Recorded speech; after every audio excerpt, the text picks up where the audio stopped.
할렐루야. 우리 주 예수 그리스도의 이름으로 성경 말씀 살펴보겠습니다. 오늘 본문 말씀은 마태복음 18장입니다.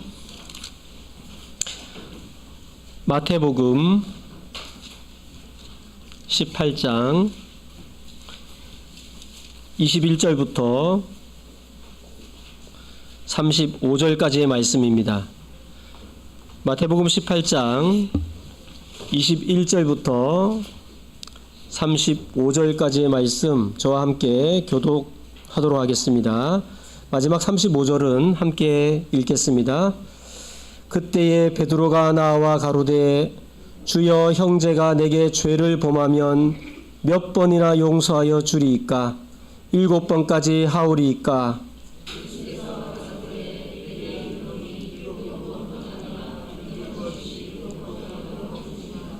이러므로 천국은 그 종들과 회개하려 하던 어떤 임금과 같으니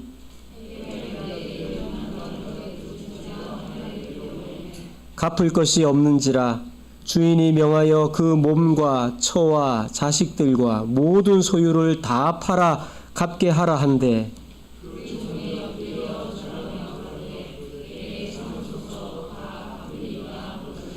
그 종의 주인이 불쌍히 여겨 놓아보내며 그 빚을 탕감하여 주었더니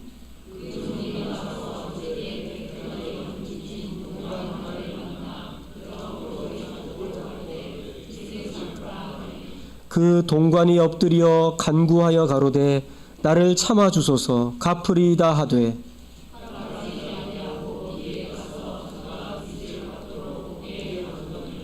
그 동관들이 그것을 보고 심히 민방하여 주인에게 가서 그 일을 다 고하니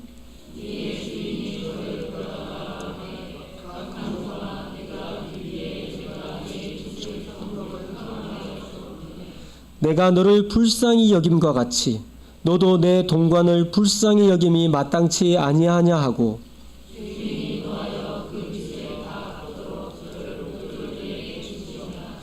너희가 각각 중심으로 형제를 용서하지 아니하면 내 천부께서도 너희에게 이와 같이 하시리라. 아멘. 21절에서 12제자 중 수제자라고 여겨지는 베드로가 예수님께 질문을 했습니다. 그때에 베드로가 나와 가로되 주여 형제가 내게 죄를 범하면 몇 번이나 용서하여 주리이까? 7번까지 하오리이까? 예수님의 12제자 중 베드로는 평소에 눈치도 빠르고 나서기를 좋아하는 성격을 가지고 있습니다. 그래서 때로는 칭찬을 먼저 받기도 하지만 혼도 잘 납니다. 그런 베드로가 이렇게 묻고 있습니다. 주여, 형제가 내게 죄를 범하면 몇 번이나 용서하여 주리이까? 7번까지 하오리이까? 이 말을 요즘 쓰는 말로 살짝 바꾸어 본다면 이렇습니다. 주님, 저에게 잘못한 사람이 있다면 몇 번까지 용서해 줄까요? 7번 정도 용서하면 충분하지 않을까요? 먼저 이 베드로의 이 질문이 어떤 배경에서 나왔는지 한번 살펴보겠습니다. 21절에 보면 그때에 라는 말로 시작하는데 이 질문의 배경을 밝혀내려면 그때가 어떤 일이 있었던 때인지 본문 말씀이 있는 마태복음 18장의 첫 시작을 살펴볼 필요가 있습니다. 18장 1절은 이렇게 시작하지요. 그때의 제자들이 예수께 나와 가로되 천국에서는 누가 크니이까? 그러니까 형제가 죄를 범하면 7번 정도 용서하면 충분하지 않겠냐고 묻는 이 베드로의 질문은 18장 1절에서 제자들이 예수님께 천국에서는 누가 크냐고 했던 질문과 연결되어 있습니다. 여러분, 이 두 질문이 잘 연결이 되십니까? 여기서 또 좀 곤란한 점은 21절에 그때가 어떤 때인지를 밝혀내려고 18장 1절을 읽었더니 18장 1절도 어떤 말로 시작합니까? 그때라는 말로 시작하고 있어서 앞장인 마태복음 17장도 살펴봐야 한다는 점이 있습니다. 마태복음 17장 24절을 보면, 앞장인 17장 24절을 보면 이렇게 기록되어 있죠. 가버나움에 이르니 반세겔 받는 자들이 베드로에게 나와 가로되 너희의 선생이 반세겔을 내지 아니하느냐라고 이렇게 했습니다. 바로 1절에서 이 그때는 가버나움에서 성전세로 반세겔을 받는 자들이 예수가 왜 반세겔을 내지 않느냐고 했을 때의 일입니다. 출애굽기 30장 13절에 따르면 20세 이상으로 계수된 이스라엘 백성의 남자는 성전 유지를 위해 반세겔을 성전세로 내어야 했습니다. 이것이 계속 이어져 오고 있었는데요. 이때 예수님께서는 세상 임금들이 이런 세금을 타인에게서는 받지만 자기 아들에게서는 받지 않기 때문에 만왕의 왕이시고 만주의 주 되신 하나님의 아들로 온 자신은 이 반세겔을 내지 않아도 되지만 오해를 피하기 위해서 베드로에게 명을 내리죠. 가서 낚시를 해서 가장 먼저 떠오르는 잡히는 고기를 가져 입을 열면은 그 입 속에 한 세겔이 네가 얻게 될 것이다. 그 한 세겔을 가져다가 너와 나를 위해서 성전세로 내거라 라고 했던 부분이 그 17장에 기록이 되어 있습니다. 지금으로부터 약 2000년 전 당시에는 예수님의 인기가 정말 상당했습니다. 예수님을 따라다니던 12 제자들도 예수님의 이런 인기의 어깨춤을 덩실덩실 추면서 우리가 그의 제자들이라고 우쭐대었죠. 이제 곧 예수님께서 로마의 지배로부터 벗어나 이스라엘의 강력한 임금으로 등극하실 날이 임박했다고 생각한 이 제자들은 예수님의 나라에서 누가 예수님 우편에 앉을까? 누가 좌편에 앉을까? 누가 더 높은 자리에 앉게 될까 하고 못된 마음을 키우고 있었습니다. 예수님의 12 제자 중에는 세베대의 아들이었던 요한과 야고보가 있었습니다. 그들의 어머니도 이른바 치맛바람을 일으키면서 예수님께 주의 나라에서 자기의 아들 둘을 각각 주의 우편과 좌편에 앉게 해달라고 요구했던 것도 있었죠. 마태복음 20장 20절에서 21절을 보면 이렇게 기록되어 있습니다. 그때의 세베대의 아들의 어미가 그 아들들을 데리고 예수께 와서 절하며 무엇을 구하니 예수께서 가라사대 무엇을 원하느뇨? 가로되 이 나의 두 아들을 주의 나라에서 하나는 주의 우편에 하나는 주의 좌편에 앉게 명하소서. 하나님의 나라가 보이는 이 땅에 이루어질 것이라고 생각했던 제자들은 예수님을 따라다니면서 가장 많이 느꼈던 감정 중에 하나가 혼란스러움과 어리둥절함이었습니다. 예수님께서 행하신 오병이어와 같은 놀라운 기적을 보고 나면 곧 하나님의 나라가 이루어질 것 같았는데 또 좀 있으면 예수님이 죽임을 당한다 하시고 그러다가 산 위에서 변화되어 엘리야와 모세와 함께 영광스럽게 대화를 나누시는 모습을 보여주셨다가도 또 좀 있다가는 채찍에 맞고 인자가 사람의 손에 넘기워 죽임을 당한다고 하시니까 제자들로서는 얼마나 답답하고 혼란스러웠을까 싶습니다. 이렇게 오르락 내리락 하는 롤러코스터 같은 그들의 답답함은 사실 언제까지 이어지냐면 예수님께서 죽으시고 부활하시고 승천하시기 직전까지 제자들의 그런 마음은 이어집니다. 그걸 어디서 확인할 수 있냐면 제자들이 이제야말로 이 땅에 하나님의 나라가 세워지는 것이라고 생각한 때가 있는데요. 그것이 바로 사도행전 1장 6절입니다. 사도행전 1장 6절에서 제자들이 만난 예수님은 이미 죽으시고 부활하시고 40일간 함께 계셨다가 이제 곧 승천하실 그 시점이거든요. 그때 제자들이 이렇게 얘기하잖아요. 사도행전 1장 6절에 저희가 모였을 때에 예수께 묻자와 가로되 주께서 이스라엘 나라를 회복하심이 이때니까 죽는 거 부활하는 거 다 보여주고 40일간 함께 있어도 제자들은 바로 그 땅에 바로 이 땅에 하나님의 나라가 이스라엘 나라가 이루어질 것이라고 생각했습니다.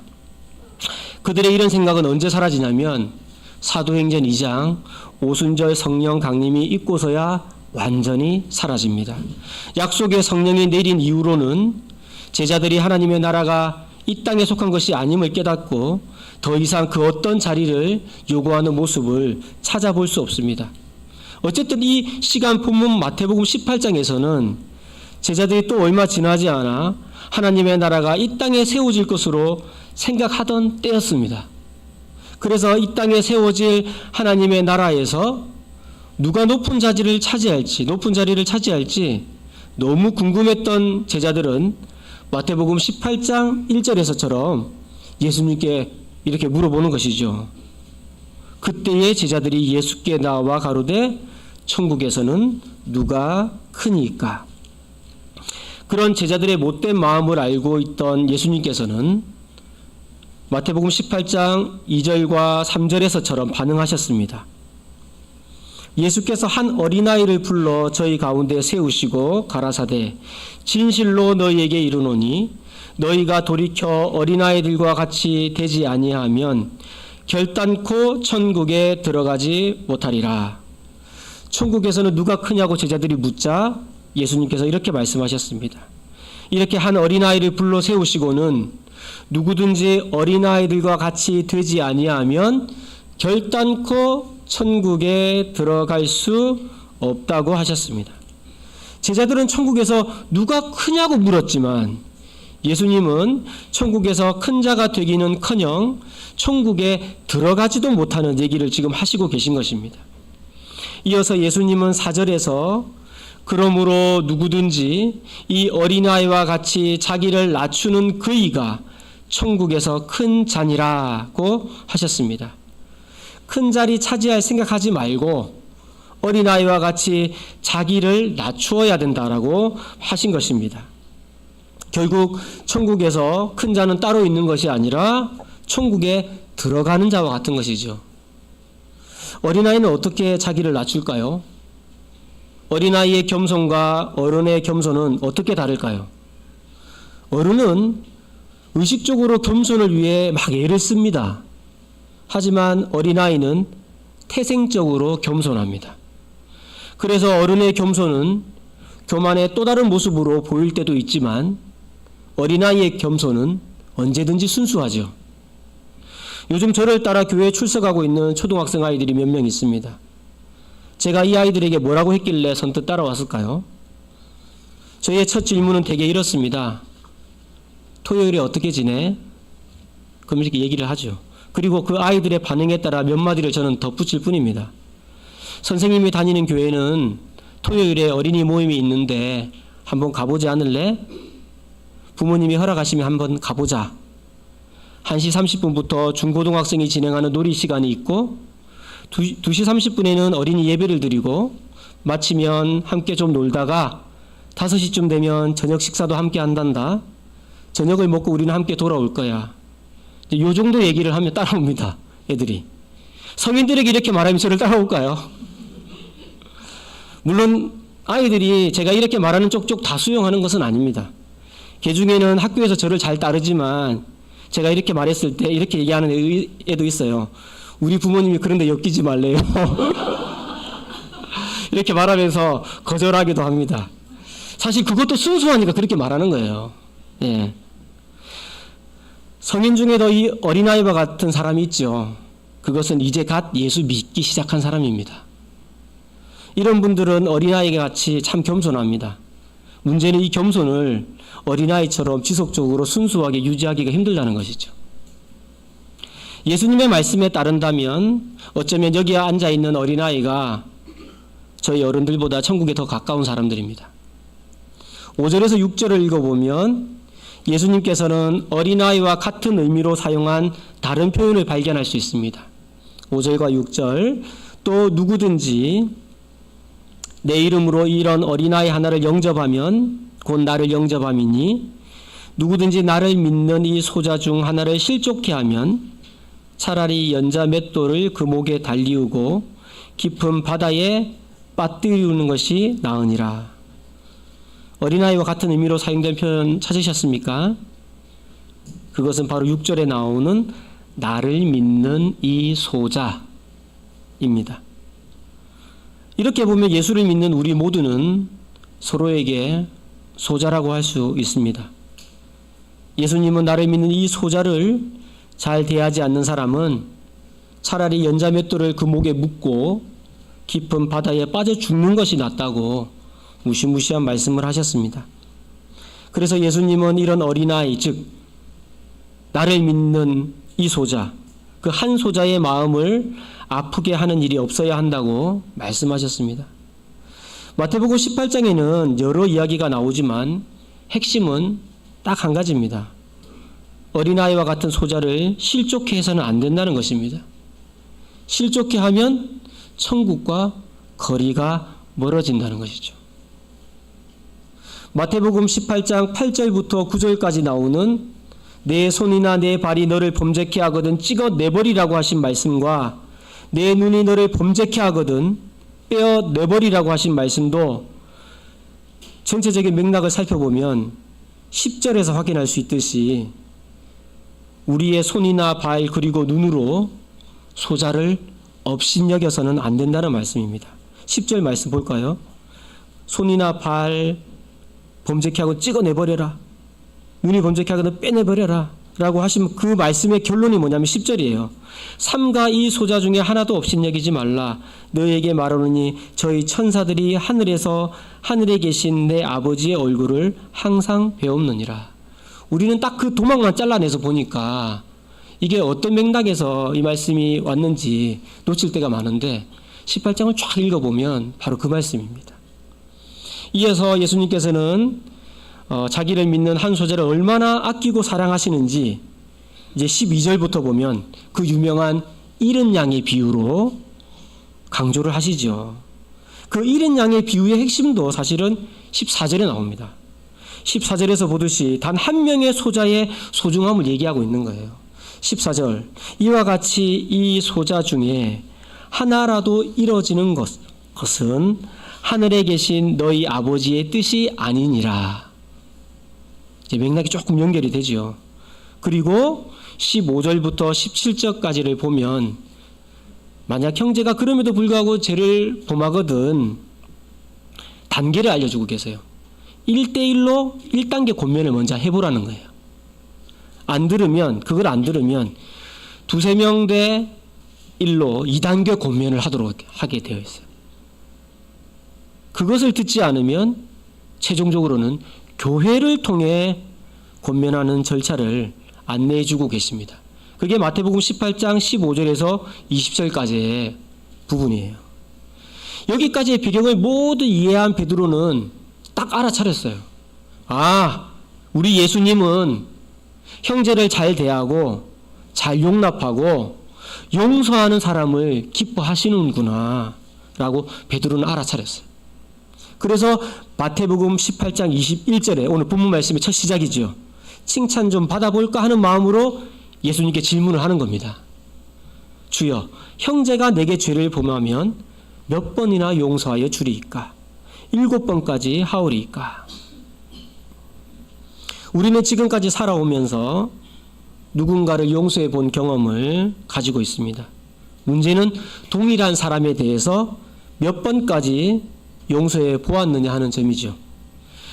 베드로는 잘못한 사람을 7번 용서하면 충분하다고 생각했습니다. 사실 같은 사람에 대해서 7번 용서하는 것도 쉽지 않지요.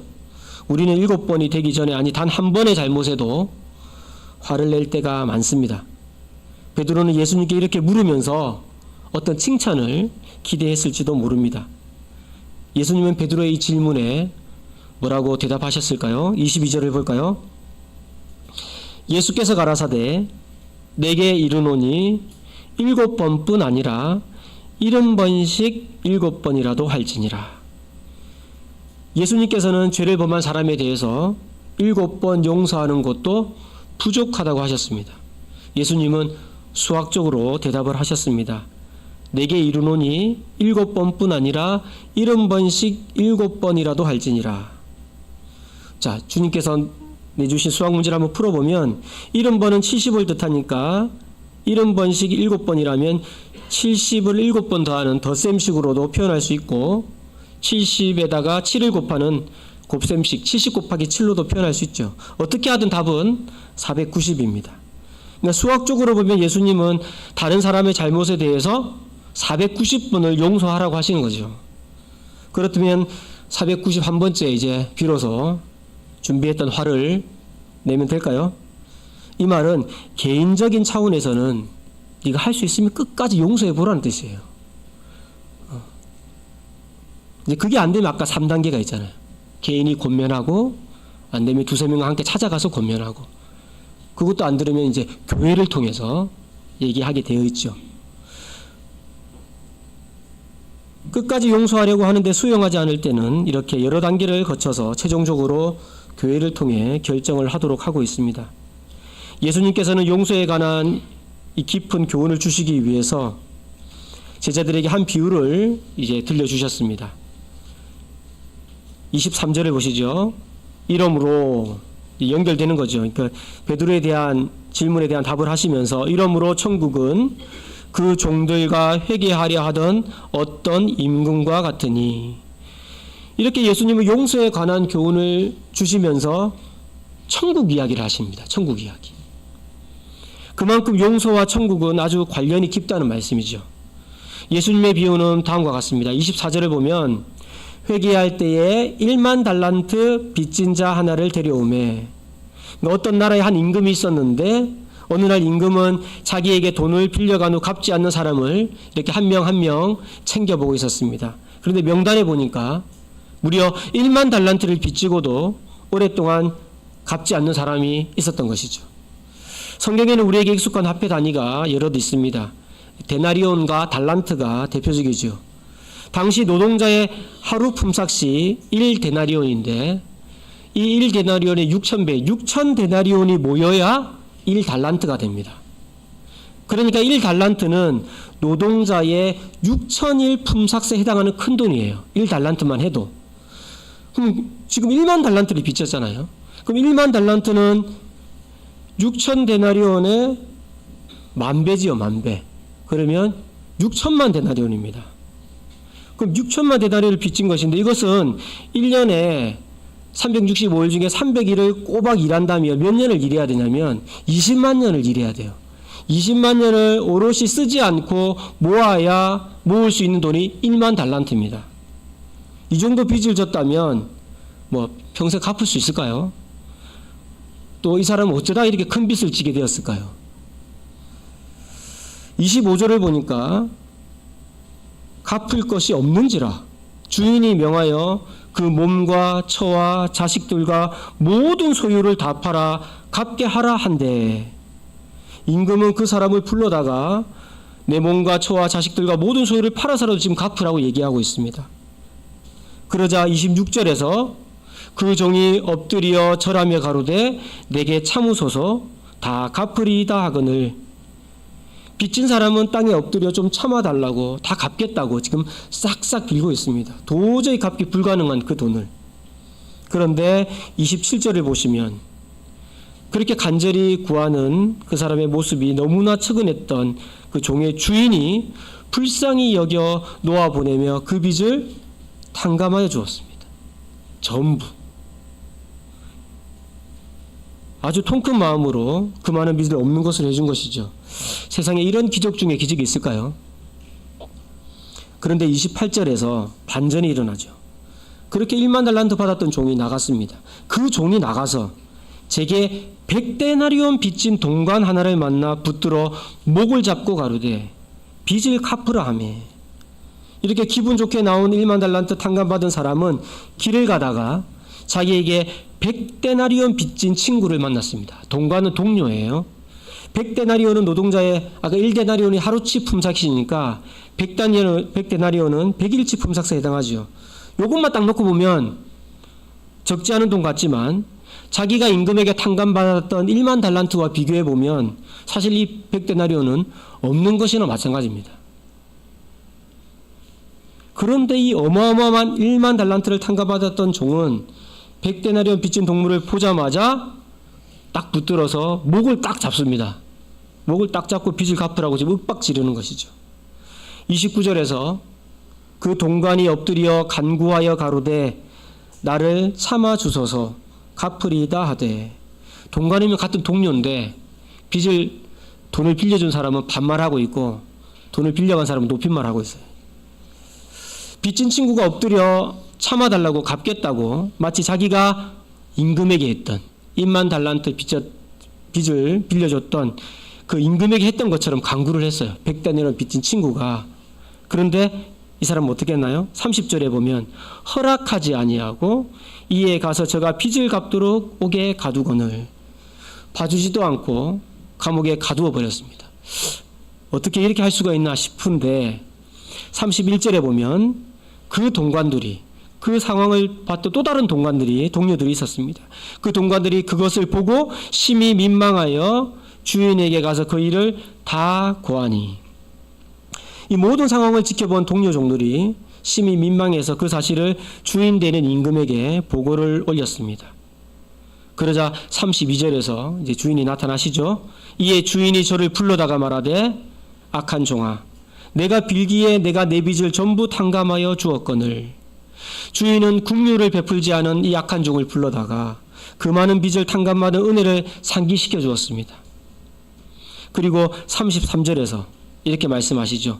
내가 너를 불쌍히 여긴 것 같이 너도 내 동관을 불쌍히 여김이 마땅치 아니하냐 하고, 그리고 34절에서 주인이 노하여 그 빚을 다 갚도록 저를 옥졸들에게 붙이니라. 노한 주인은 1만 달란트 빚을 다 갚도록 옥에 넣어버렸습니다. 옥에 들어가지 않아도 절대로 갚을 수 없는 돈이지요. 그런데 옥에 있으면서 그 빚을 갚으라는 말은 무슨 말입니까? 영원히 거기서 나오지 말라는 말씀이죠. 그 형벌로부터 영원히 구원받을 수 없다는 것이죠. 야고보서 2장 13절은 말씀합니다. 긍휼을 행하지 아니하는 자에게는 긍휼 없는 심판이 있으리라. 긍휼은 심판을 이기고 자랑하느니라. 예수님께서는 이 비유의 말씀을 이렇게 마무리하시면서 제자들에게 결론으로 말씀하십니다. 그게 35절, 마지막 35절입니다. 너희가 각각 중심으로 형제를 용서하지 아니하면 내 천부께서도 너희에게 이와 같이 하시리라.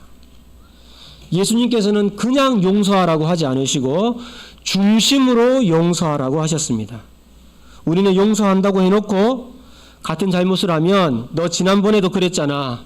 이번이 몇 번째야 하면서 이미 용서한 잘못을 다시 끄집어내지요. 우리는 기도하면서 그런 생각할 때가 있습니다. 이제는 용서해야지 하면서도 또 어떤 때는 미운 마음이 다시 확 올라옵니다. 예수님께서는 이런 식으로 하는 용서로는 부족하다고 하셨습니다. 그리고 마태복음 18장의 전체적인 내용이 한 소자에 대한 귀함을 다루는 말씀이므로 중심으로 용서하지 않으면 천국에 들어갈 수 없다고 지금 얘기하시는 거예요. 여러분, 예수님께서 말씀하신 비유에서 한 사람이 임금에게 탕감받았던 도저히 갚을 수 없는 20만 년을 오롯이 일해야 쓰지 않고 모을 수 있는 그 1만 달란트를, 그 큰 빚은 무엇을 말하는 것일까요? 그것은 바로 예수님께서 십자가에 달려 죽으심으로 용서하신 나의 죄를 얘기합니다. 그 죄는 억만금을 준다고 해도 해결할 수 없죠. 그 죄가 해결되지 않으면 결단코 우리는 천국에 들어갈 수가 없습니다. 그 죄는 우리 스스로 해결할 수 없기 때문에 예수님께서 대신 짊어지시고 십자가에 달리신 것이죠. 그런 큰 용서를 받은 사람은 세상을 살면서 누가 잘못했다고 빌면 다 용서할 수 있어야 되죠. 혹시 오늘 말씀을 우리가 함께 살펴보고 용서하지 못한 사람이 혹시 있는지 생각해 봅시다. 그리고 용서는 했다고 했는데 혹시 중심으로 용서하지 않은 사람은 없는지 우리가 한번 되돌아봤으면 좋겠습니다. 벌써 한 해가 저물어 갑니다. 우리 모두 각각 중심으로 용서하기 참으로 좋은 시기인 것 같습니다. 예수께서 베풀어 주신 이 용서의 은혜를 우리가 서로 나눌 수 있다면 연말 연시가 참으로 복될 것 같습니다. 우리는 이미 하나님께 많은 죄를 용서받은 사람들입니다. 우리 자신의 힘으로는 천국의 문턱에도 갈 수 없지만 예수님께서 십자가로 모두 용서해 주시고 하늘길을 열어주셨습니다. 요한복음 13장 34절에서 예수님께서 말씀하셨지요. 새 계명을 너희에게 주노니 서로 사랑하라. 내가 너희를 사랑한 것 같이 너희도 서로 사랑하라. 그런 주님의 용서를 생각한다면 나에게 아무리 잘못한 사람이라도 다 품을 수 있습니다. 그런 삶을 살도록 노력하는 성도들 되시기를 예수 그리스도 이름으로 축원합니다. 부록 14장 찬양 드리겠습니다.